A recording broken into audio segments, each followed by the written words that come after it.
Okay, we are going to begin. Thank you all and anyone that comes thereafter for joining us for the next in our Horizontal Thinkers Roundtable series, in this case focused on the Chief Operating Officer. I'm Seth Elliott. I'm the Chief Operating Officer at GTM Hub. And in addition to that role, I've held other C-level roles at various organizations, including Chief Marketing Officer and Chief Strategy Officer.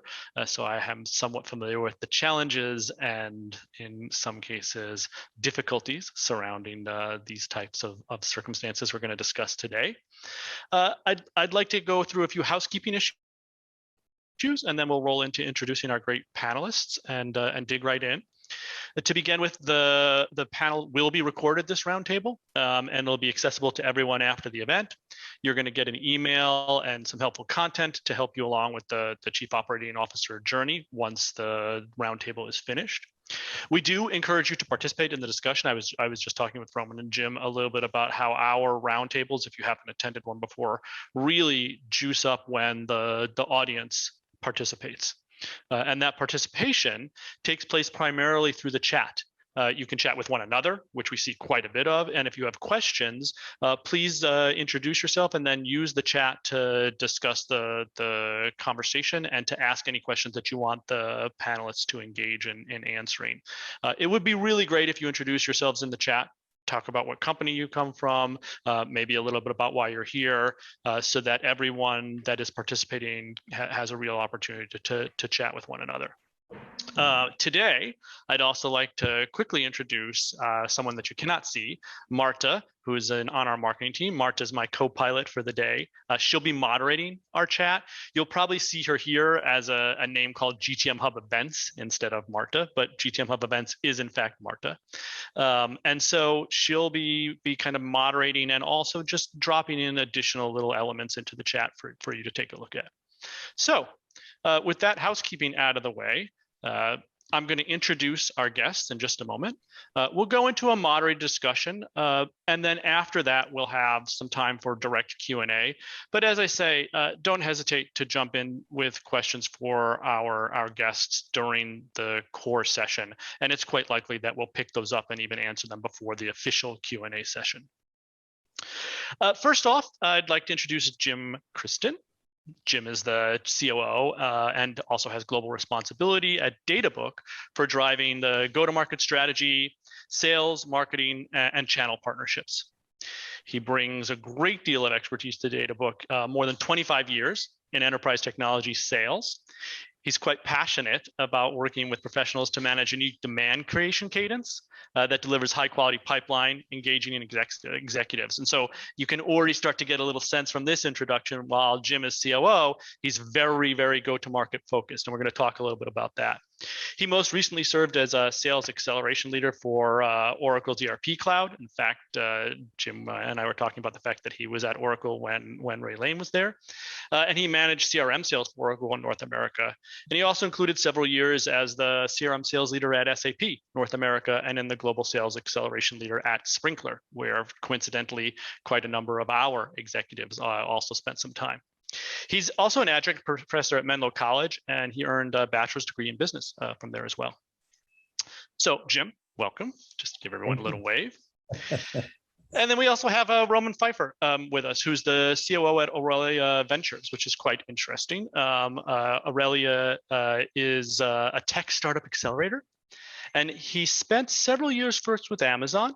He launched distribution centers, and then he switched over. He found passion in the startup environment when he worked with different industries.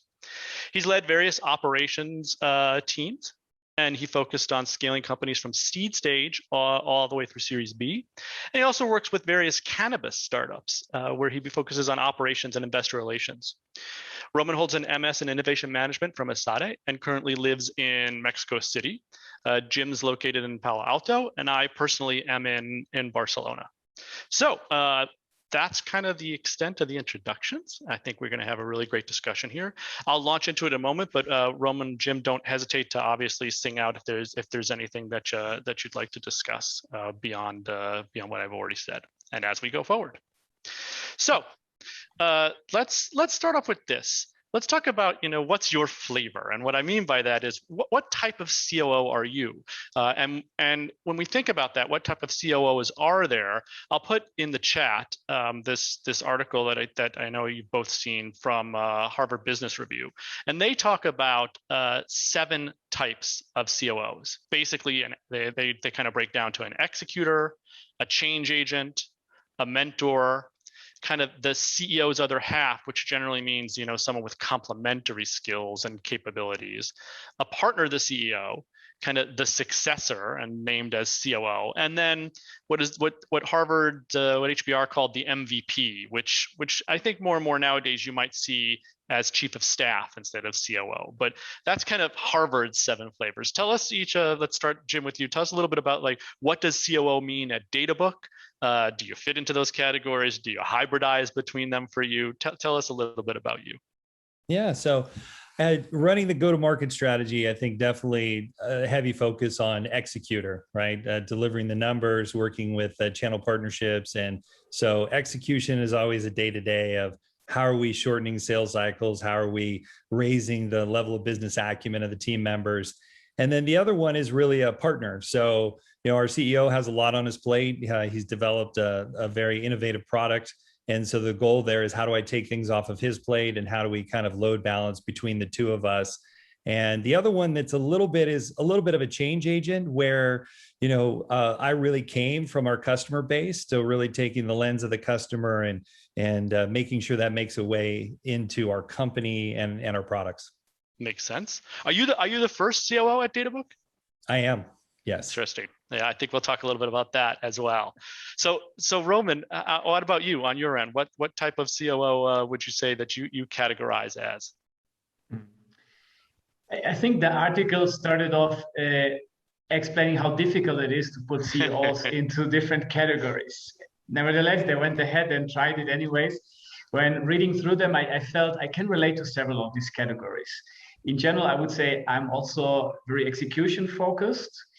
But I also enjoy especially the aspect of coaching and advising. So you mentioned earlier that some companies rather hire a chief of staff where the responsibilities overlap a bit. For me, that always has been a passion of mine and a strong focus, the internal people focus.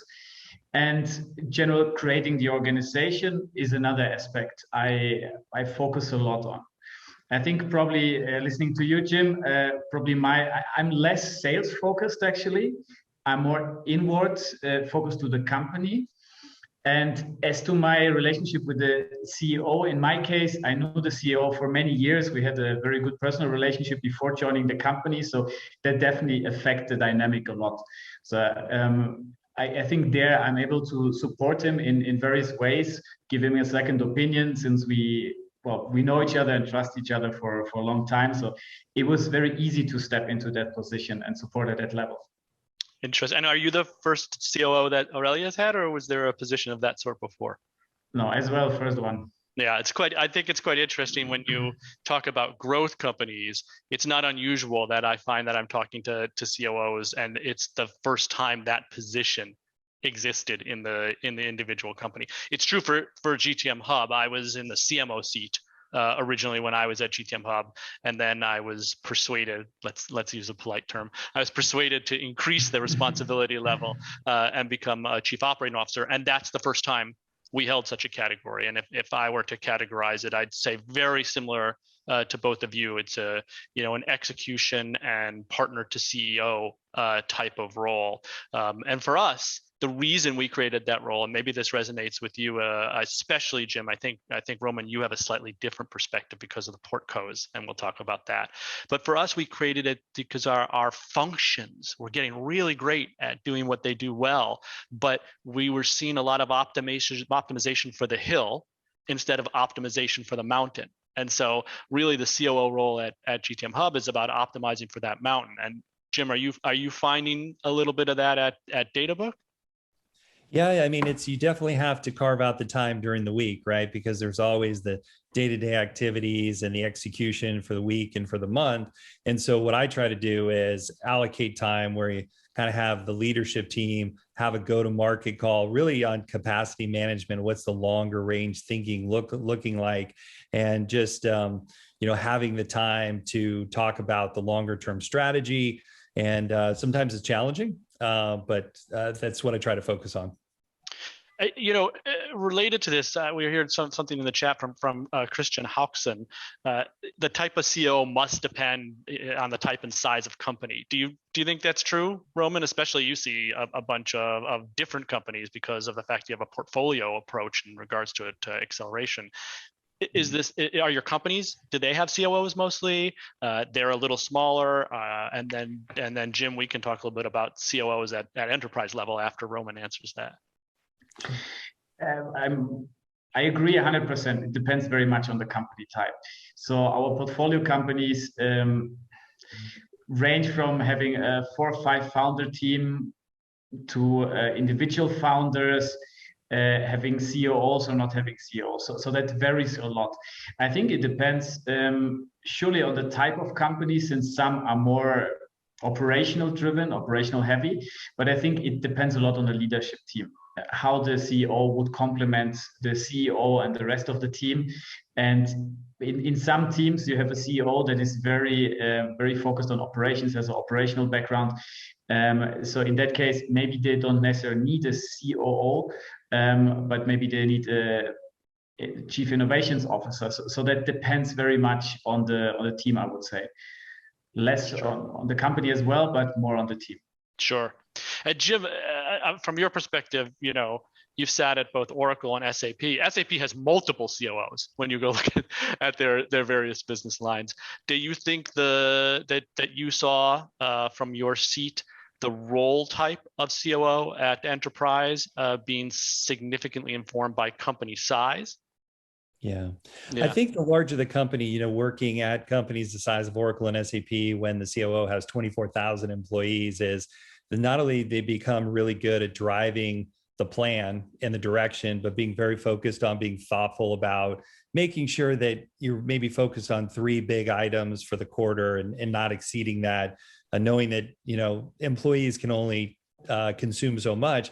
But what I've noticed they were really good at is just disseminating the information, right? And having a company call and rolling it out, but then putting pen to paper and having it follow up in email so it's documented, because sometimes the verbal communication is a little bit different, but just rolling out that information from the COO level down to the leadership, down to the field, so that everybody is briefed in a certain order. And it takes a fair amount of time and effort to make sure that you roll things out in a thoughtful way, where I think in a smaller company, you're moving pretty quick and you're like, let's have an all hands call and let's just kind of roll it out to everybody at the same time. Sure.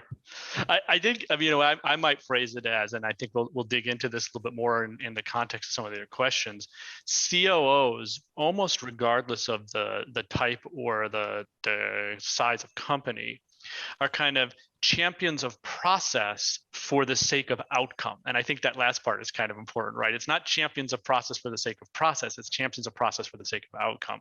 And I think that becomes quite interesting as we start talking about some of these other topics, which I think leads us to something that I'm really interested to hear thoughts on, and hopefully everyone else is as well. And that's this idea of, particularly relevant, I think, to the COO seat, is efficiency versus effectiveness and balancing between the two of those, right? I know a lot of times when people initially think of COO, they think about efficiency, right? Optimization, and the COO is there to try and drive efficiencies in the business.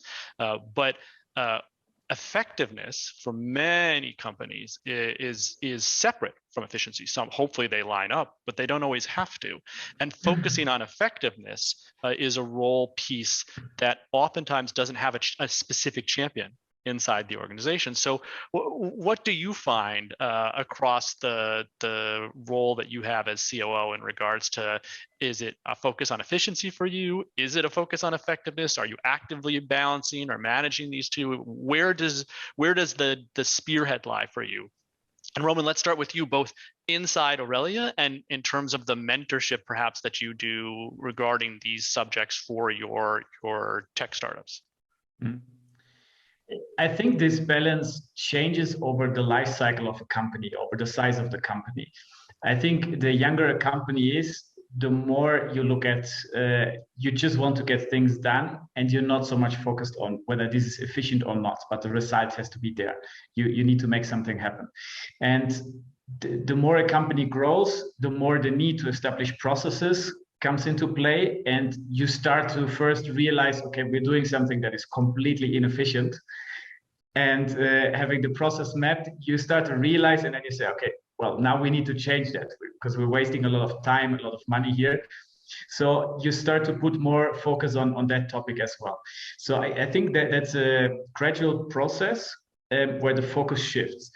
If I think about companies, let's say up to 200 employees, and like more focus or more thinking about startups, I would say you should make sure that you still keep your agility, because what I saw many times that companies, once they scale, they have like 30, 40, 50 people on board. It can happen that they kind of shift too much on the efficiency side and become too technocratic. So I think there it's important to always make sure that you don't overdo it on the efficiency side. As a rule of thumb, maybe speaking of processes, let's have 80% of your processes automated and somewhat organized and a little bit efficient. But the other 20%, you shouldn't try to make them efficient as well. So in that way, you only make sure you focus on efficiency for the necessary aspects of your business, necessary processes, but always have like this part of other processes where you don't care so much about it. This gives you the agility and maintains this mindset that sure, you want to be efficient, but at the end of the day, you still need to be acting fast and get things done quick. So the result is important. Sure. And Jim, especially with the go-to-market purview that you have at Databook, is kind of the emphasis. Like if you put your thumb on the scale as COO for you, it's go-to-market is a big focus. We have some similar elements in terms of the type of work that I do at GTM Hub in that regard. What's this kind of dance with effectiveness, efficiency look like in your mind and in your kind of quarter by quarter? Yeah. Well, what's interesting, because in the go-to-market, right, the sales methodology and the process is, if you really think about go-to-market resources, that not everyone likes to follow a process. I did a research about 15 years ago at Siebel, and it was almost like these are top like deliverables, right? And so I'm always trying to say, how are we effective with the top deliverables that we're gonna deliver to a customer where they get value out of it? So always trying to balance between not having too many internal reporting systems that don't go to the customer, right? Because it's all about the customer.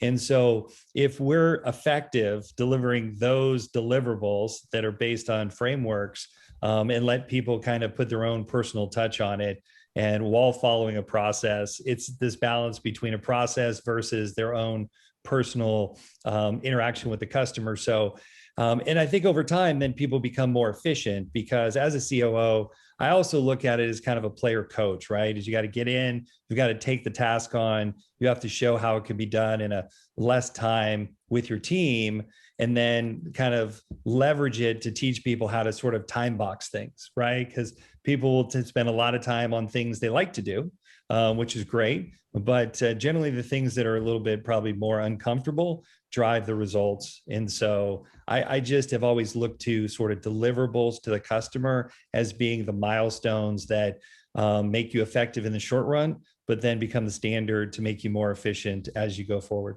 Yeah, and that fits very, congruently with kind of Roman's comments about agile, right? They're it comes from a very similar type of foundational thought.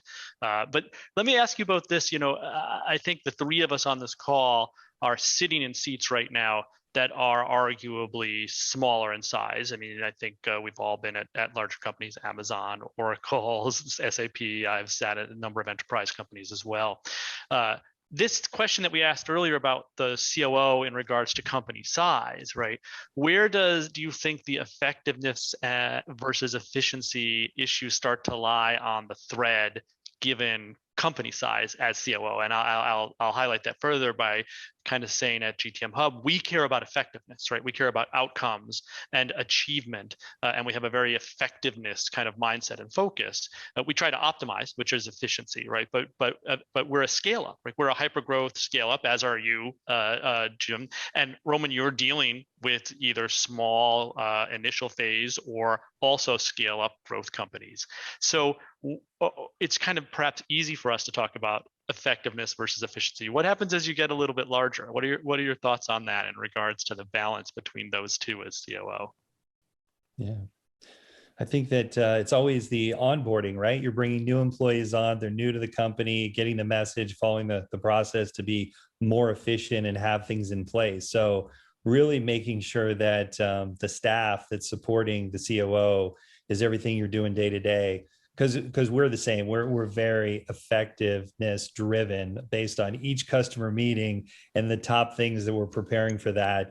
And so really taking the time to, as people come on board, and we kind of have a 2-month ramp up period, that they're getting the company culture, they understand the OKRs, but they understand where each of the main deliverables that they're going to provide to a customer fits into the larger OKR and the vision of the company.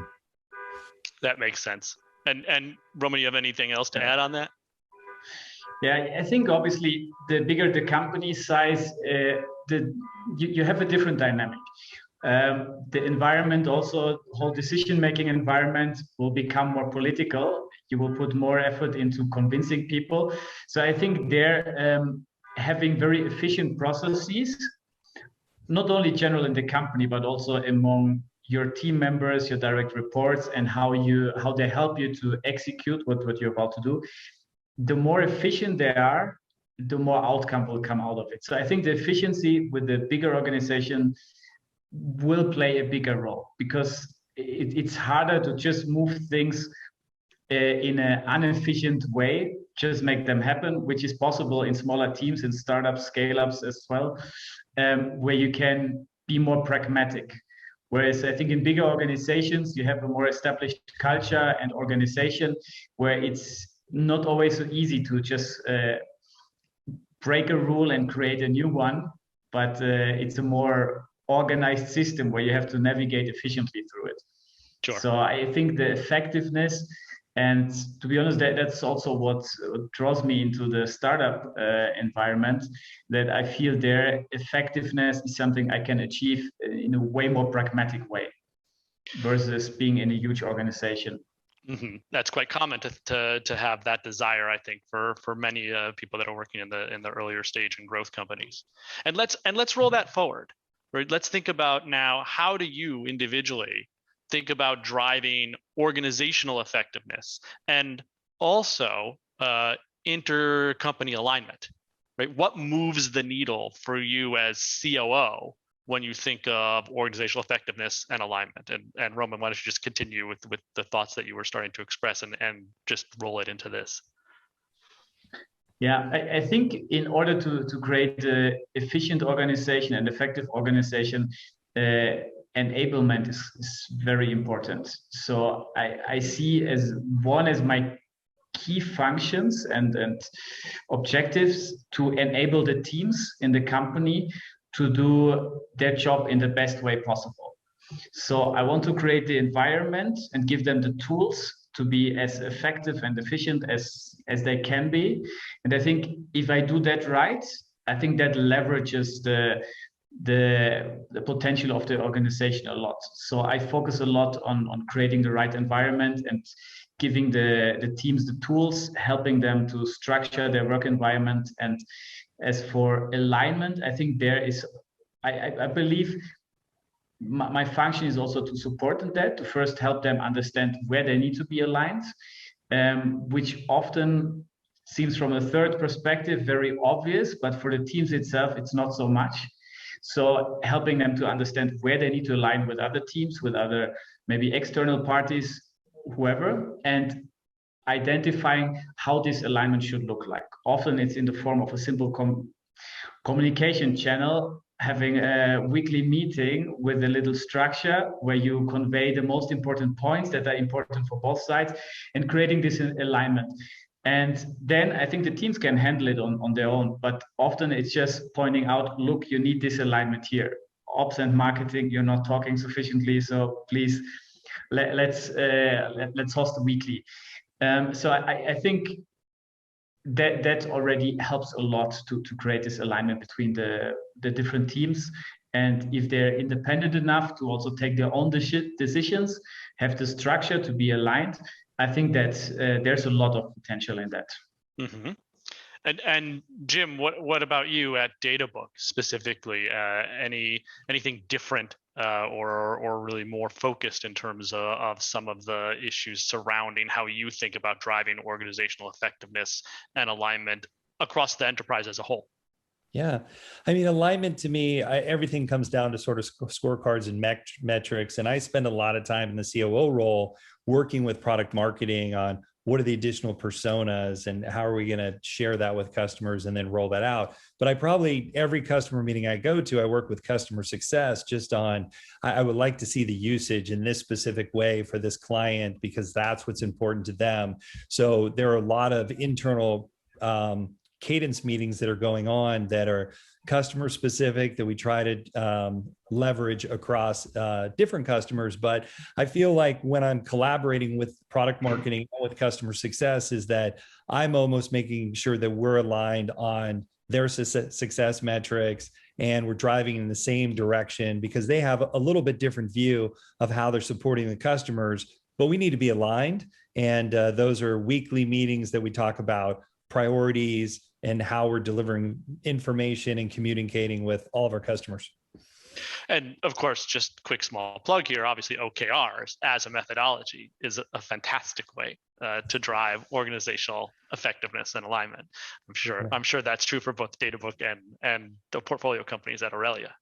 I think that's such an important point from the standpoint of, I think the leadership team is always aligned, right? Because they're always meeting once a week or once every 2 weeks. But to really roll out that vision to the entire company, I think OKRs are critical. I think that Roman, you raised this point. One of the things that supports your commentary on this is people don't generally find that they have alignment problems within their functions, right? They have alignment problems on a cross-functional basis. They have difficulties trusting or being comfortable with the managers delivering from other departments. And that's perhaps where you as COOs end up having some of the heaviest weight, right? Because you are so cross-functional in nature. And are you finding that? We definitely have to put a lot of focus on that and understanding if there is a misalignment, how can we solve it as quick as possible? Also, in reference to the OKRs you just mentioned, I think the effectiveness, it starts with the alignment. And so for OKRs, I mean, they have many benefits, but I think the starting point is really aligning the whole team and the departments, making sure that everyone is going in the same direction and is aware of what the other teams are doing. I think this transparency and alignment is the first step to leverage that. And then I think if you implement them properly and if you use them in a way that suits your company, I think that helps a lot to mitigate this misalignment between cross functions. Sure. I think we're going to come back to this a little bit further when we talk about cross-functionality in a little bit. But let me ask you both a question. Jim, let me start with you. How often do you think in your business someone asks, well, hey, who is responsible for that? I mean, it comes up often. And I think, the detailed way to kind of align that is to the OKRs, but having RACI charts where people kind of understand what the roles and responsibilities are. And I noticed that roles tend to get smaller and smaller until you point that out. And I also think it's good to have kind of a detail like RACI chart, but then I think it's also good to have a summary version so that if people want to see really specifically step-by-step what's going on, and then those should roll up through the OKRs process. And for me, this is the 4th time rolling out OKRs. And I just kind of, to our last topic, is I always find people always start out with those departmental OKRs. And I'm always looking for the interdependencies of I need these 4 things from customer success to be able to drive, the overall company vision. And yeah. Do you find that if someone does say, hey, who is responsible for that, or who deals with that, do you find it tends to be an opportunity or a problem in your company when someone asks that question?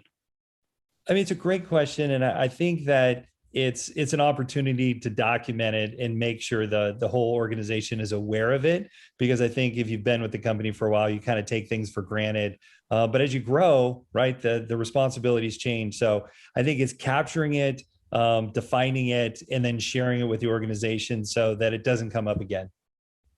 And Roman, I think in your portco is right. This must be a slightly different question in many cases, especially in the earlier stage ones, because very often the who is responsible for that answer might be, oh, well, right now no one, or right now whoever the founder is. So, what are you often seeing with this type of question? I think especially the early stage companies where you have the founder and maybe 1 or 2 co-founders, I think they don't ask this question. There is like they are responsible, so they have no one to ask this question. So I think this question starts to come up with size. So if they start scaling, and I think then usually it's not so much the founders that ask these questions, but at some point the employees that might not have a full overview over things. And I would say more often than not, it's a negative sign if they don't know who's responsible for something. I think sometimes you find these gems, like nobody's responsible, and it's actually a huge opportunity. It's something outside of the core business, but that would add a lot of value. That can happen, but I think more often it's actually miscommunication. Processes were not clearly defined, or responsibilities. So it's a problem. You should address it immediately. If someone raises this concern, you should document the process, make sure who's the owner of this aspect, and communicate it in the team to eliminate this and make sure that nobody else asks the second question, the same question, who's responsible for this very same thing. So I think it's important to keep an ear on this. If that comes up too often, I think you should watch out for it. Christian Hauckson asked another question. How important is the trust and chemistry between the CEO and the COO? And before I let you answer it, the answer can't just be very. Obviously, I think he probably knows that the answer is very. But talk a little bit about the nuances. Like what type of relationship do you think, not just that you have, right? But what type of relationship do you think a CEO and COO need to have before it just becomes too clinical? Maybe is the right way to say it. Yeah. Jim, what does it look like on your end? I think that it's incredibly helpful to be working in the same office together, because the trust gets built over time. And obviously there's respect there that they brought you in to kind of support them. But everything is step by step, right? If you're negotiating a deal or if you're doing a company rollout, right? Everybody kind of proves himself as you go, and you figure out what everyone's strengths and weaknesses are, and you learn to trust over time. I think COVID's made it tough for everyone because you're not together. So for me, I'm lucky that I'm co-located with my CEO, and we're working, through the pandemic, in conference rooms, and have a chance to know one another's style. And once you learn their style, I mean, it's quite fun where we'll be on calls and he'll bring up a thought and then I will show the screen, right? You're almost like thinking each other's, like, how they operate so well, but that takes time over probably a year to make that happen, and just building that trust through working together. Mm-hmm. And Roman, what about on your end? Okay, well, when you posed the question, I was thinking that actually it's a universal, essential aspect of working together. If right. Some employee doesn't trust his manager, I think that's the recipe for disaster. This will not work out on the long term. So I think trust is essential in any sort of relationship between manager and employee.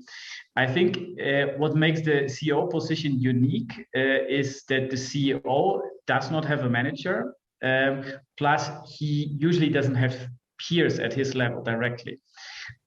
So he will get far fewer feedback from around from his environment. So I think that makes the relationship with the CEO especially valuable, as the idea should be that there's sufficient trust that the CEO can give honest and direct feedback in a fashion that no one else in the company can.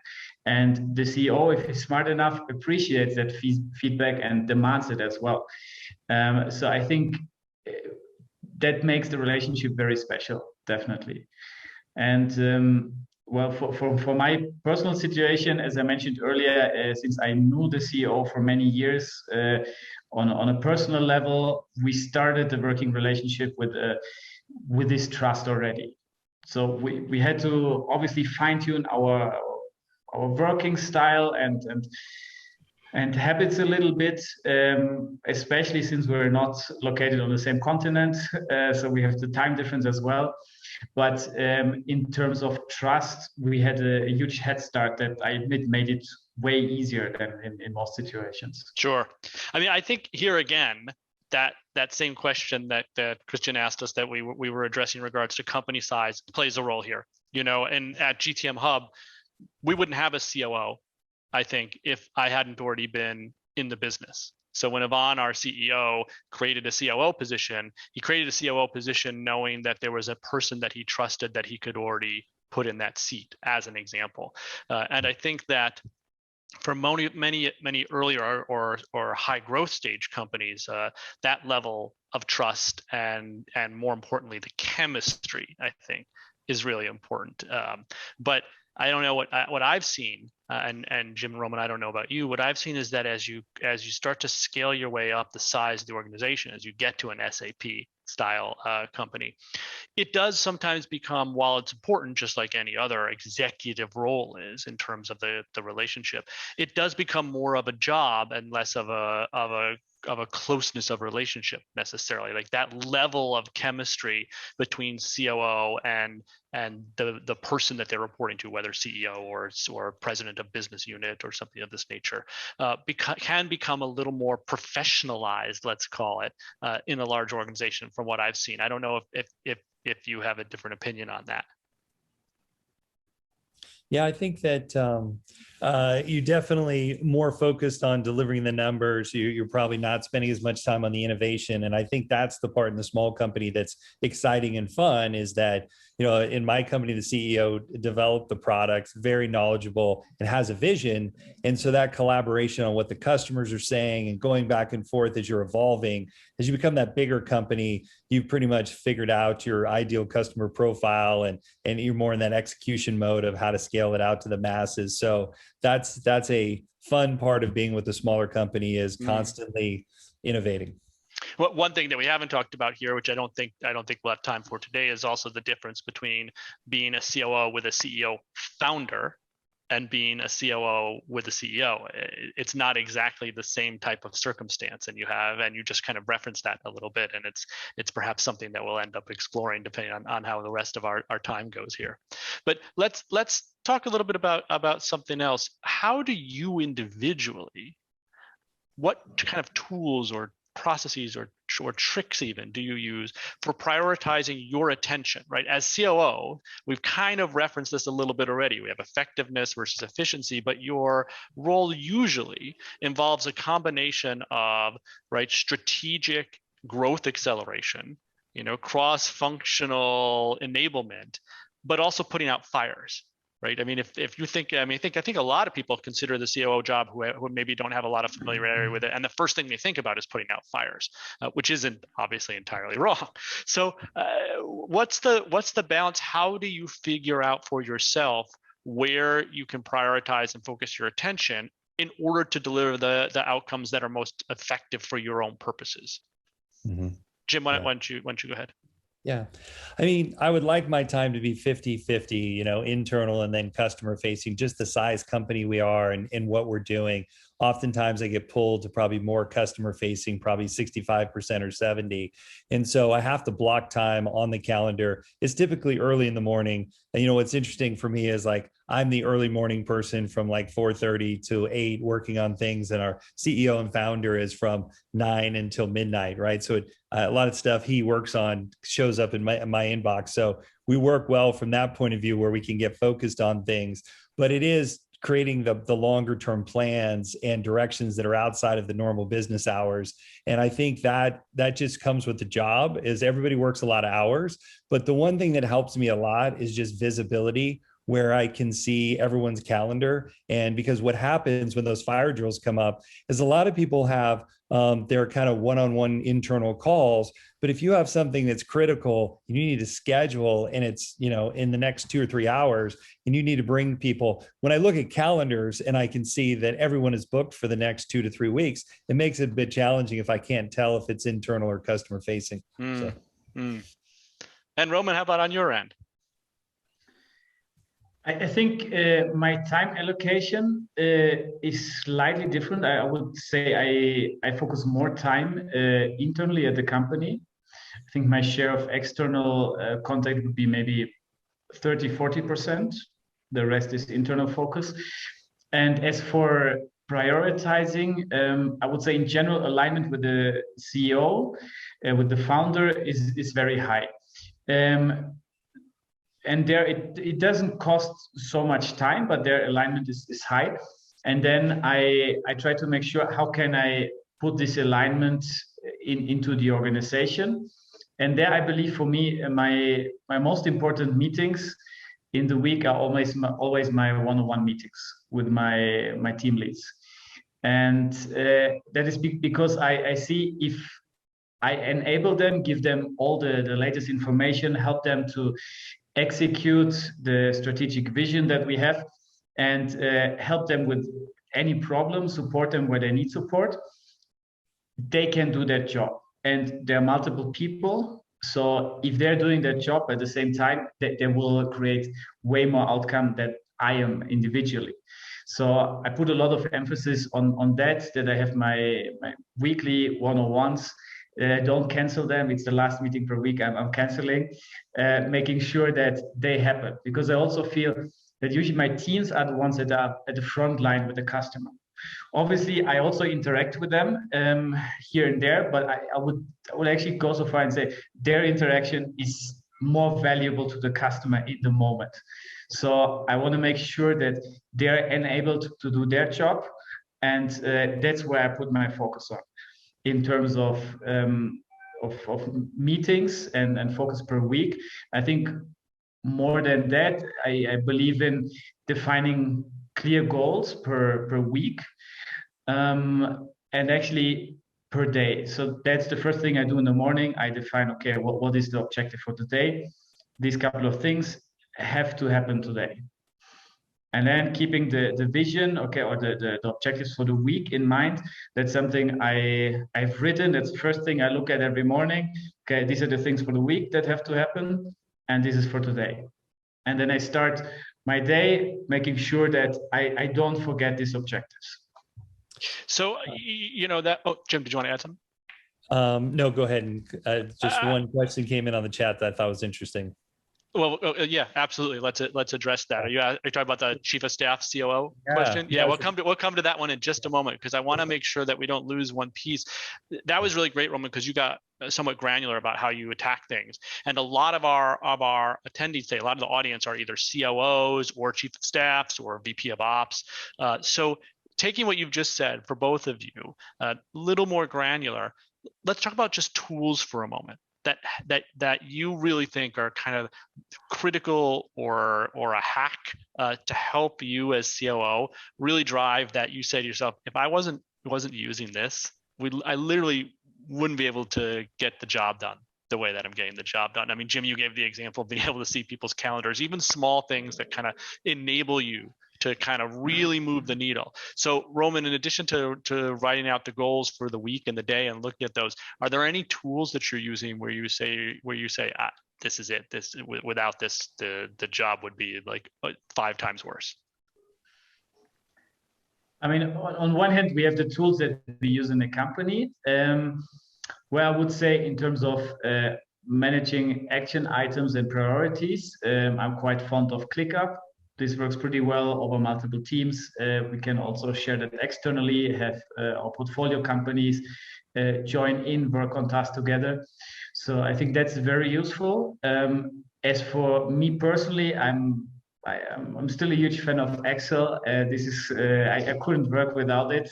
So that's where, I mean, you hack in some numbers, you write a comment on it, and this is something I don't really share, the files.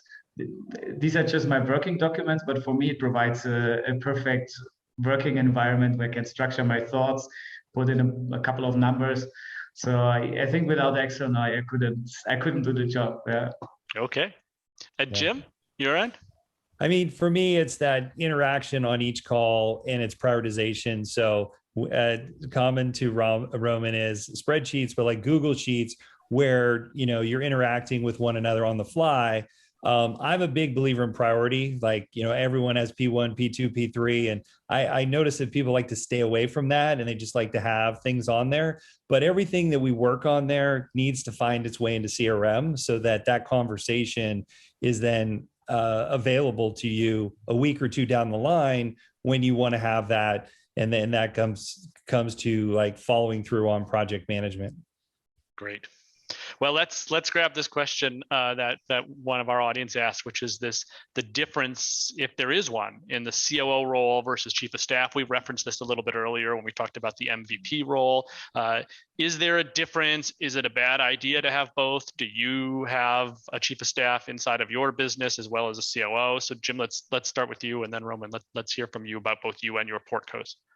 So this is near and dear to my heart because we had a chief of staff when I took the COO role a year ago. In the last 6 months, we haven't had one. And the amount of stress or pressure that comes my way is like enormous.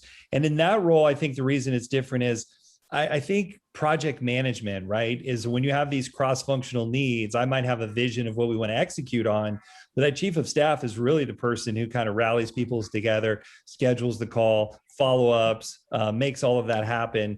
And I will tell you, I think the number one goal for just career development for individuals as you go through and you kind of pick it up through osmosis by working at a large company is program management, which is to send an email and said, this is where we're executing on, and here's the owners and the due dates and the next steps and all of that, just a simple email, right? And then I noticed that, when you put that pen to paper, and typically, COOs are very busy, the calendars are full, that chief of staff can go put that in motion and follow through, track the project to make sure it comes to closure. And I felt the strain of that. So we're definitely going to hire another one. and Roman, and I have something to add to you about Jim. It's really funny. Yeah, we currently don't have a chief of staff. If I think back to previous companies where we had this position, I think there's definitely value that the chief of staff brings. Jim explained it very well. For me personally, as explained earlier, I put a lot of emphasis on being close to the team and having like the focus on so how to create the culture and in the organization to make it efficient and effective. So I think for me personally, I would probably have to figure out how to collaborate with the chief of staff, because some of the aspects I'm so used to, and I see a lot of value in them, even though if it's a lot of work, but I feel, okay, if I invest my time there in direct interaction with my team, that creates a lot of value. So having someone else taking that part over, I think it can work, but I think I would have to find the right balance. How do we organize each other and among each other? So I think that makes a lot of sense. And I'll tell you, though, that Jim, from our end, it's funny, we have a chief of staff. And now we have another chief of staff, a chief of staff to me as COO. So It's gotten that intense for the exact reasons that you've said. And one of the other interesting comments I would say here in terms of the interplay between CEO, COO, chief of staff is obviously OKRs are in our DNA.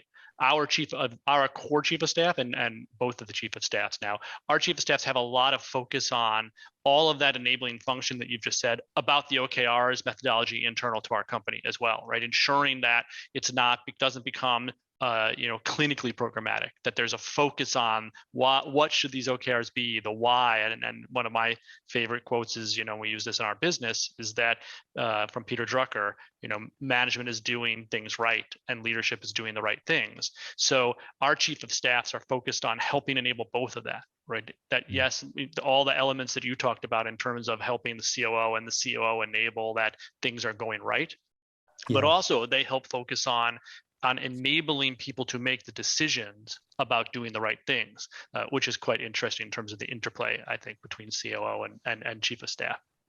Yeah, that's great. Now, I do notice that difference between that chief of staff, because the one we had before was reporting the COO. It's kind of that problem solver, take things on projects. But the one we're looking to hire for the COO is more cross-functionally. How do we align between the groups? How do we execute the go-to-market strategy and make sure everybody's aligned in the OKRs? So as you grow, I see that chief of staff for the COO is even more important. That makes a lot of sense. We're coming down towards the end. Let's ask just a few more questions, and then I'll throw up some resources. What would you say are winning strategies? We talked around this or even directly, but what are the winning strategies you have for specifically driving cross-functionality within your organization? And Jim, you were just talking a little bit and probably references this anyway. Why don't you just extend that into a broader answer? Like, what are those key strategies and tactics you're deploying to make sure that you're basically breaking silos and encouraging cross-functionality? I think having those weekly calls where the key stakeholders on the go-to-market come and talk about their capacity, what's important to them. And what's interesting, as going back to what Roman said around the spreadsheets, I feel like everyone has their own Google sheet and their own priority, but really making those available to the cross-functional team of here's what the priorities are from customer success, but they're being visible. And then you can go in and put your priorities that they can then, move up or move down. So at one point I was updating 5 different groups, my own tab and their sheet. And I was like, well, why don't we just have one, where we're all working collaboratively together? And I think what happens when you're small companies, you start out and you're like, it's my department, I need to execute. And so trying to make that a little bit more seamless and bringing it to the forefront on these weekly calls where people are talking about their capacity and what they can deliver. Sure. And Roman, what about you? Yeah, I like to second what you said, Jim. I think looking at the same data, absolutely crucial. Yeah, you need to look at the same spreadsheet and KPIs. I think more than that, it's very helpful if you enable the teams, if they feel they're the clear owner of this work stream, of this side of the business, and have this ownership and have the possibility to take decisions in their realm. And if that's the case, I think it's easier to tell two owners of two different sides of the business or work streams, look, you have to figure that out together. It has to happen, but you can find the way. You can give them a little guidance in terms of, make sure you use the same dashboard, create a common meeting, report, identify what's important for either side. But you have to define the solution and the format in which you coordinate. And in my experience, that worked better than if I come and say, look, we have to do it this particular way. No, they probably figure out a better solution than I will. So I would just incentivize them and give them a few tools, but then they need to figure it out. So I totally second or third what the two of you have said. I'll add a few more comments on that. First off, of course, is another plug for OKRs, but in this case, also a plug for GTM Hub itself, right? We use our own tool. We drink our own champagne. Jim, I'm sure you guys are starting to find this, since I know you're a GTM Hub customer as well, to specifically enable both cross-functional OKRs and therefore using the regular review of those OKRs within the platform to enable and encourage cross-functionality. We also do this one other way, and it's related a little bit to what both of you have said. We just have operationalized it, I guess, perhaps almost overtly over-rotated on it. We have 3 different meetings each week that we call these how to win meetings that involve 3 different pillars of our business. And the participants in those meetings are, executive level, and it's all cross-functional. It's operational in nature, it's strategic as well, but it is intentionally designed to surface the kind of any of the friction points and any of the collaboration points. And we've found that starts to drive a lot of value for me, especially as COO, right? On each of those calls, that's almost like an immediate bird's eye view to anything that would be going on that would be a flashpoint, good or bad, in the company, and that's worked quite nicely for us. I do want to make a quick mention before we kind of move towards close. A number of resources surrounding this topic. You can see them here. I won't list through all of them, but Marta will make it available in the chat, and I think in your follow-on email as to how you can access these resources. Some of you probably already have done so.